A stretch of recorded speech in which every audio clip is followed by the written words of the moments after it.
Olá, boa noite. Começa agora o Jornal da Justiça desta quinta-feira, 17 de fevereiro. Presidente do Supremo Tribunal Federal, ministro Luiz Fux, se solidariza com as vítimas da tragédia de Petrópolis e anuncia o apoio do Conselho Nacional de Justiça à população da cidade. É a campanha SOS Petrópolis.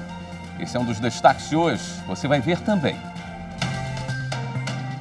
O plenário do STF discute a constitucionalidade de normas que limitam a propaganda eleitoral em jornais impressos e na internet. Ministro Luiz Roberto Barroso participa da última sessão como presidente do TSE e destaca o combate à desinformação. Toma posse a nova direção do Tribunal Superior do Trabalho.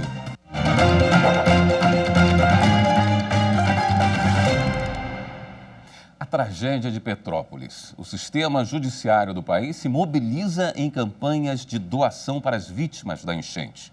Hoje, o presidente do STF, ministro Luiz Fux, fez uma reflexão sobre esse triste momento em que brasileiros perderam tudo. O presidente do Supremo e do Conselho Nacional de Justiça, ministro Luiz Fux, falou sobre a tragédia de Petrópolis no começo da sessão plenária. Não são apenas números. São pais que perderam seus filhos. São os filhos que se tornaram órfãos. São idosos que não conseguiram se evadir a tempo. É impossível não se emocionar com os relatos de quem cavou a lama com as próprias mãos em busca de seus entes queridos que se encontram desaparecidos. Centenas de famílias perderam as suas casas e os seus bens. Não será fácil a reconstrução da cidade. Petrópolis está em calamidade pública. O temporal da última terça-feira destruiu a cidade. O número de mortos já passa de 100. Os deslizamentos de terra levaram tudo o que havia pela frente: casas, moradores, carros. O presidente do STF anunciou que o Conselho Nacional de Justiça vai monitorar as questões jurídicas que envolvem a tragédia. O Conselho Nacional de Justiça, por meio do seu Observatório de Direitos Humanos, se somará às iniciativas de apoio à população de Petrópolis.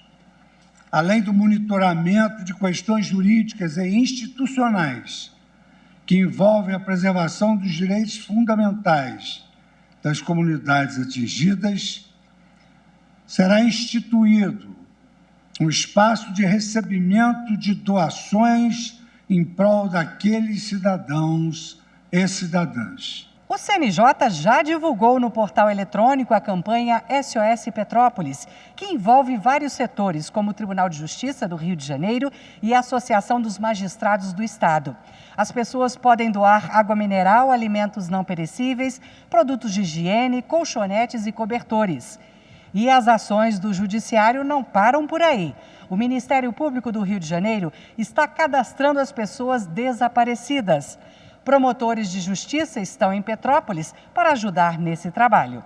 A Procuradoria-Geral de Justiça do Rio criou um gabinete de crise para articular também outras ações. Várias estruturas do Ministério Público estão também com foco de trabalho na cidade de Petrópolis, monitorando questões de abastecimento de água, condições climáticas para evitar novos desabamentos, novas tragédias, e serão enviados também para a cidade de Petrópolis assistentes sociais, psicólogos, que farão esse percurso ao longo dos diversos pontos de apoio onde estão os desabrigados, para ver de que maneira nós poderemos cuidar da história individual de cada vítima. O ministro Gilmar Mendes determinou a remessa para a Justiça Federal da ação civil pública contra a Fundação Palmares e seu presidente. O ministro reconheceu a incompetência da Justiça do Trabalho para o caso, mas manteve restrições de poderes de Sérgio Camargo no comando da fundação. Por decisão da Justiça do Trabalho, desde outubro do ano passado, Sérgio Camargo está afastado de atividades relacionadas à gestão de pessoas. Não pode exonerar, transferir ou nomear funcionários da Fundação Palmares. O pedido foi feito numa ação apresentada pelo Ministério Público do Trabalho. Existem relatos contra ele de prática de assédio moral a servidores e colaboradores, tratamento grosseiro contra subordinados e perseguição. A Fundação Palmares questionou essa decisão no Supremo Tribunal Federal. Alegou que a Justiça do Trabalho não deve atuar no caso, porque a discussão judicial sobre servidores públicos é de competência da Justiça Federal. O ministro do Supremo, Gilmar Mendes, acolheu o pedido da Fundação. Para ele, o fato da ação envolver supostos abusos no ambiente de trabalho não garante competência da Justiça do Trabalho. De acordo com o entendimento do Supremo, compete à Justiça Comum julgar as causas que tratem das relações jurídico-administrativas mantidas entre o poder público e seus servidores. Dessa forma, o ministro determinou a remessa do caso para a Justiça Federal do Distrito Federal. Ainda assim, ele manteve decisão do Juízo do Trabalho sobre as restrições na gestão de Camargo, até a nova análise da Justiça Federal.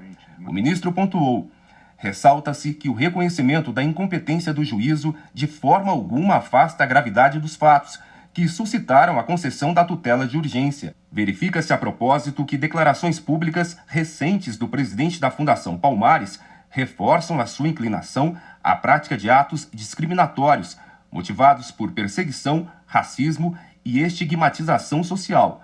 Esses comportamentos se mostram, prima facie, incompatíveis com o exercício de função pública de tamanha relevância e devem ser cuidadosamente investigados. O ministro Alexandre de Moraes, do Supremo Tribunal Federal, negou o pedido da revista eletrônica Cruzoé para entrevistar o ex-deputado federal Roberto Jefferson, que está em prisão domiciliar. A revista pediu autorização para entrevistar Jefferson no próximo dia 22, em horário a ser agendado por seu assessor direto e por seu advogado. A negativa, segundo o ministro, decorre de notícias, ainda em apuração, de que o político estaria descumprindo medidas cautelares impostas quando ele obteve a prisão domiciliar. A pedido do Ministério Público Federal, a Justiça determinou a imediata suspensão do cancelamento do tombamento do Palacete São Lourenço, no Rio de Janeiro. Com a suspensão do cancelamento, a demolição do imóvel localizado entre as ruas Riachuelo e Inválidos, na Lapa, região central do Rio de Janeiro, deve ser imediatamente interrompida. O Palacete São Lourenço é tombado pelo Instituto do Patrimônio Histórico e Artístico Nacional, o IPHAN, desde 1938 e foi destombado por ato ilegal da presidência do IPHAN no final do mês passado. A decisão da Justiça atende ao pedido do Ministério Público Federal, que pede ainda a aplicação de multa diária de R$100 mil em caso de descumprimento, com intimação pessoal do presidente do IPHAN, do superintendente do IPHAN no Rio de Janeiro e do dono do imóvel. Veja a seguir: o plenário do Supremo valida normas que limitam a propaganda eleitoral paga em jornais impressos e na internet.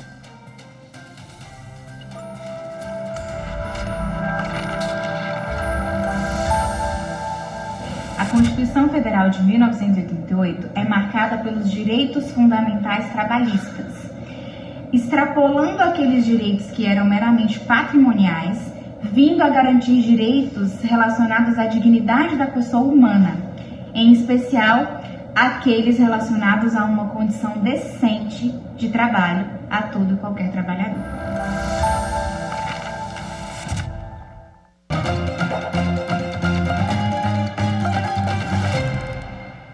Por maioria, o plenário do Supremo Tribunal Federal decidiu que são válidas as normas que limitam a propaganda eleitoral paga em jornais impressos e na internet. A ação questiona dispositivo da Lei das Eleições de 1997 e de uma resolução de 2017 do Tribunal Superior Eleitoral, que disciplinam a propaganda eleitoral paga na imprensa. O artigo 43 da Lei das Eleições estabelece que a propaganda paga em meios de comunicação impressos fica restrita a 10 anúncios por candidato em cada veículo e em datas diversas. Além disso, a propaganda não pode ocupar mais do que 1/8 de página de jornal padrão e de 1/4 de página de revista ou tabloide. Também que a divulgação pode ocorrer somente até a antevéspera das eleições. Já o artigo 57C veda a veiculação de qualquer tipo de propaganda eleitoral paga na internet, admitindo somente o impulsionamento de conteúdo devidamente identificado. Também é questionado o inciso que proíbe que qualquer empresa divulgue propaganda eleitoral em site próprio na internet, mesmo que gratuitamente. A Associação Nacional de Jornais, autora da ação, sustenta que a restrição à publicidade em veículos impressos é desproporcional e inadequada e não atinge seus fins. Em relação à internet, alega que cria mais espaço para a veiculação de fake news. O relator da ADI, ministro Luiz Fux, votou pela procedência da ação, ao entender que as restrições violam os princípios da isonomia, da livre concorrência, das liberdades de expressão, de imprensa e de informação. Uma possível justificativa para esse tratamento legal díspar seria a necessidade de conceder, sob o prima da isonomia material, vantagem a candidatos e partidos outsiders, que não possuem o mesmo poderio de círculos políticos tradicionais e conseguiriam maior penetração no eleitorado por meio das redes sociais. Vale, entretanto, lembrar que não apenas o impulsionamento é permitido pelo artigo 57 da Lei das Eleições. Vejam a desvantagem da imprensa escrita. Mas também a circulação da propaganda eleitoral via SMS, WhatsApp, Telegram e outros aplicativos de mensagem instantânea, ex-via do artigo 57b, inciso 3º da mesma lei. O ministro André Mendonça entendeu que, em razão das diferentes características de cada meio, é inadequada a aplicação dos mesmos limites de espaço. Nesse sentido, propôs que o TSE regulamente essas restrições até que o Congresso Nacional trate da matéria. Já os ministros Nunes Marques, Alexandre de Moraes, Rosa Weber, Gilmar Mendes e Dias Toffoli consideram que as regras limitadoras das divulgações respeitam os princípios constitucionais. Não vislumbro violação das liberdades de imprensa e de expressão. Entendo que a assimetria de tratamento conferida pelo dispositivo à propaganda em mídia tradicional e nas redes sociais, a meu ver, não vai se resolver com a desregulação da propaganda nos veículos de internet e da mídia tradicional. A ministra Carmen Lúcia votou com o relator e o ministro Ricardo Lewandowski com a divergência. E no início da sessão, o ministro Lewandowski foi eleito membro efetivo do Tribunal Superior Eleitoral. A vaga foi aberta com o término do mandato do ministro Luiz Roberto Barroso, que atualmente preside o tribunal.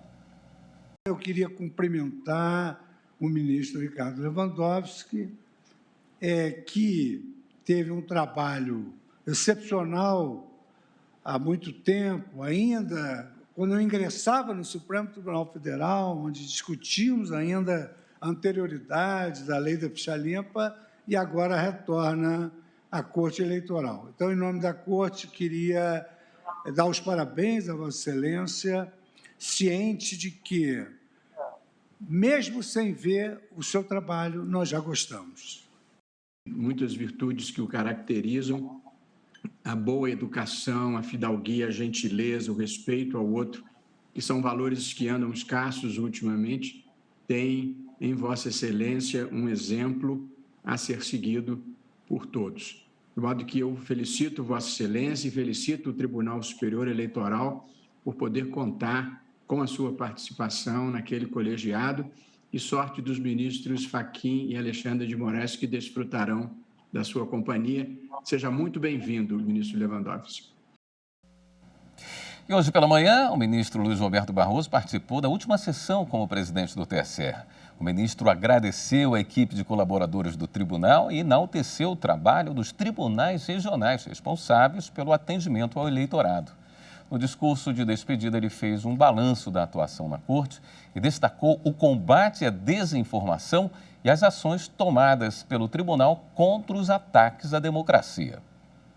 Nos últimos tempos, a democracia e as instituições brasileiras passaram por ameaças das quais acreditávamos já haver nos livrado.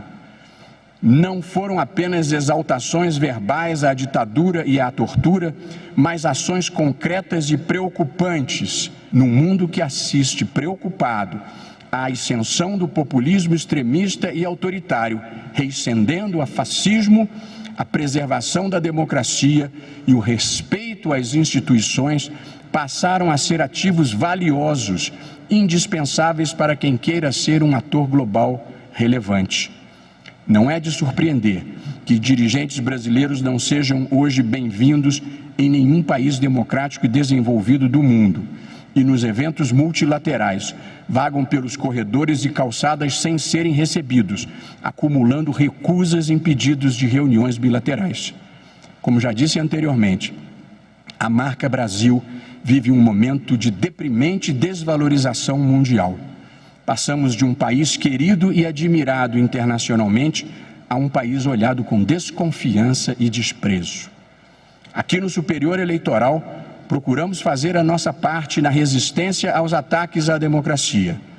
Aliás, uma das estratégias das vocações autoritárias em diferentes partes do mundo é procurar desacreditar o processo eleitoral, fazendo acusações falsas e propagando o discurso de que se eu não ganhar, houve fraude. Os ministros do TSE se despediram do ministro Barroso, destacando as ações dele à frente da corte. Uma alegria e uma honra de, durante esses quase 2 anos, conviver com Vossa Excelência triplamente. Na primeira turma, no plenário do Supremo Tribunal Federal e no Tribunal Superior Eleitoral. É realmente uma grande alegria, um grande aprendizado. Vossa Excelência sempre repete em suas manifestações a importância da afetividade entre as pessoas e realmente o nosso convívio é muito mais do que um convívio profissional, é um convívio de amizade e, da minha parte, um convívio sempre de um aprendizado é muito importante. Vossa Excelência não buscou aliados, não, Vossa Excelência aliou o trabalho de Vossa Excelência e esta corte ao povo brasileiro. Papel inexoravelmente que entra para a história da República Federativa do Brasil num momento difícil que, como disse Vossa Excelência ainda ontem à noite, vai passar.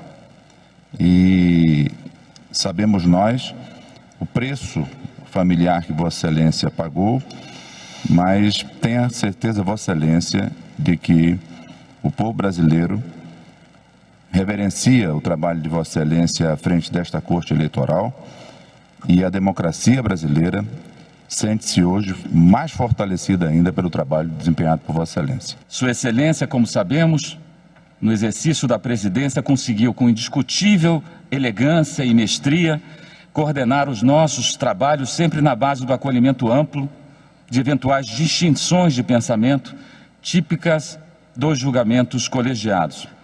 Estimado presidente, foi um prazer e uma honra participar desse itinerário cívico, dessa narrativa histórica ao lado de Vossa Excelência. Sua passagem por essa corte, em um momento tão conturbado da vida nacional e do cenário mundial, somente reforçou a crença nos bons predicados da personalidade de Vossa Excelência.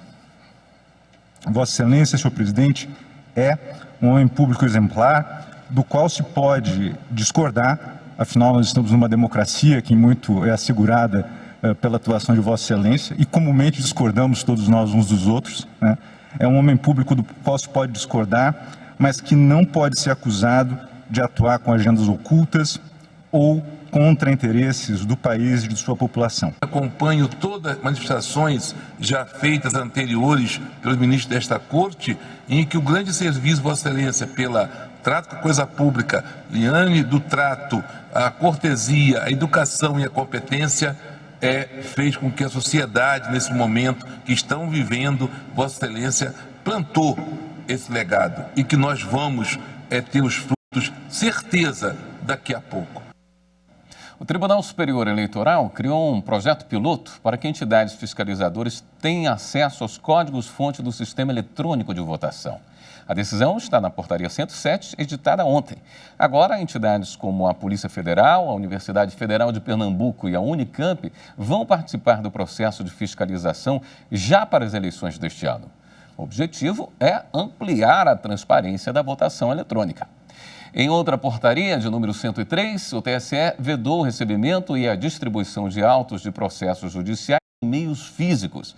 A exceção é para casos de habeas corpus impetrados por pessoas físicas ou quando o sistema Processo Judicial Eletrônico, o PJE, estiver indisponível e o caso for de urgência. No próximo bloco, a posse da nova direção do Tribunal Superior do Trabalho.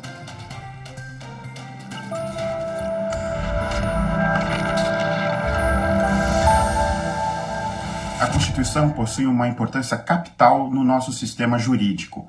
É ela que concentra o fundamento de validade republicano, ou seja, a luta constante e a esperança contra o clientelismo, patrimonialismo e a usurpação das instituições democráticas por entidades e por forças contrárias ao exercício do poder pelo povo.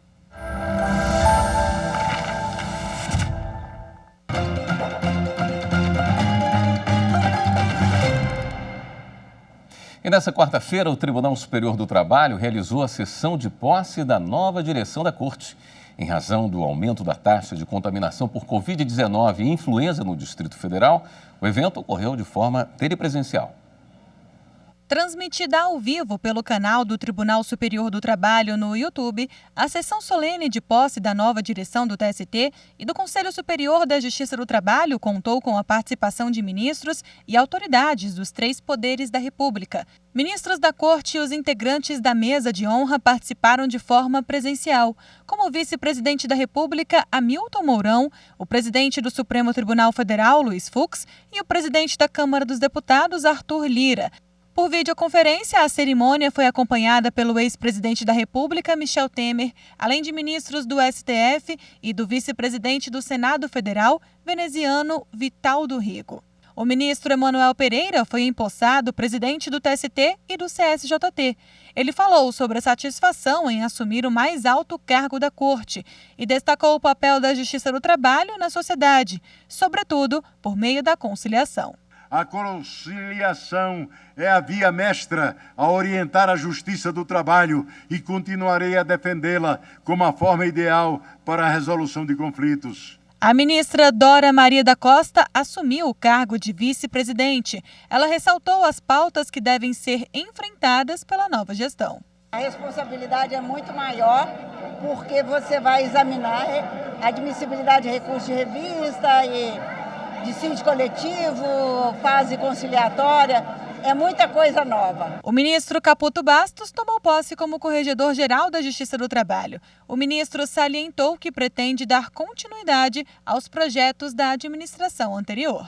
Foram projetos importantíssimos para o funcionamento da Justiça do Trabalho e com eles eu vou caminhar nesse período que me foi reservado para estar à frente da administração do tribunal, junto com a ministra Dora na vice-presidência e o ministro Emanuel na presidência. O novo presidente do Tribunal Superior do Trabalho e do Conselho Superior da Justiça do Trabalho, o ministro Emanuel Pereira, recebeu nesta quinta-feira representantes da Ordem dos Advogados do Brasil.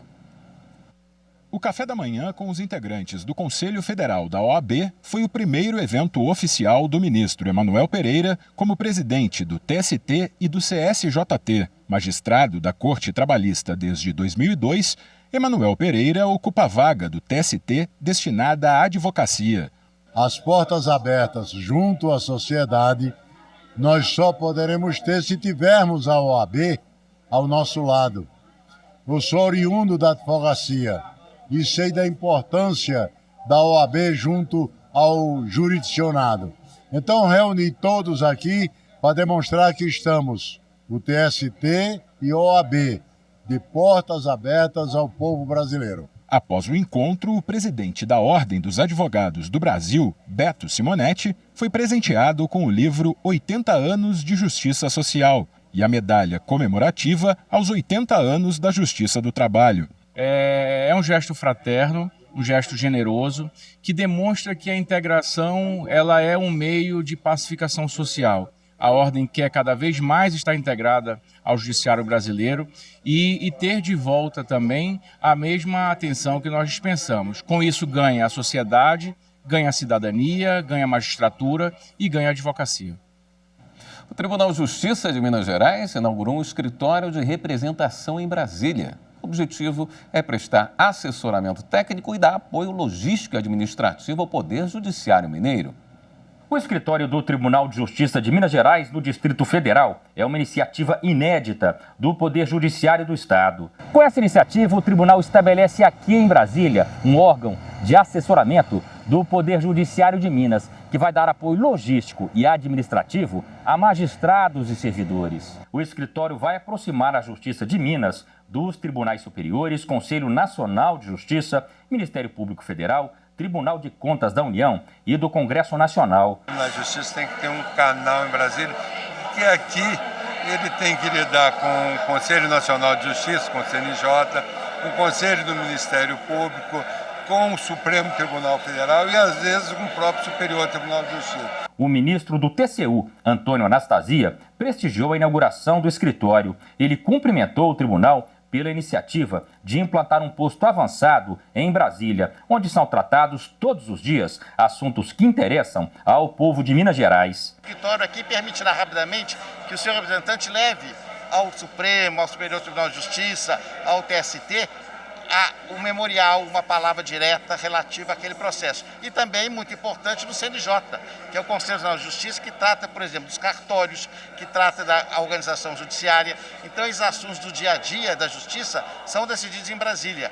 E a presença física é sempre muito importante. O presidente do Tribunal de Justiça, desembargador Gilson Soares Lemes, disse que a representação da Justiça de Minas em Brasília é um marco histórico e muito importante para o acompanhamento das demandas da sociedade de Minas Gerais. Nós temos demandas, por exemplo, no Congresso Nacional que afetam diretamente a magistratura, as prerrogativas da magistratura, e isso o Poder Judiciário poderá contribuir junto ao Congresso Nacional, requerimentos e reclamações junto ao CNJ. Qualquer ato administrativo do tribunal pode ser questionado por qualquer parte ou por qualquer servidor, advogado, e o tribunal precisa de acompanhar de perto isso. Da mesma forma, as ações que são propostas nos tribunais superiores, que afetam a justiça mineira, é necessário que tenhamos o acompanhamento de perto para que o resultado possa ser o melhor para a sociedade mineira. Entre as autoridades que participaram da inauguração estavam o segundo vice-presidente do tribunal, desembargador Tiago Pinto, o terceiro vice-presidente, desembargador Nilton Teixeira Carvalho,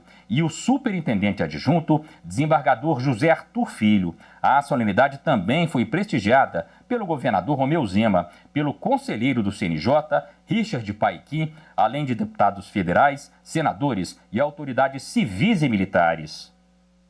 Esta edição do Jornal da Justiça fica por aqui. Obrigado pela sua companhia. Até amanhã.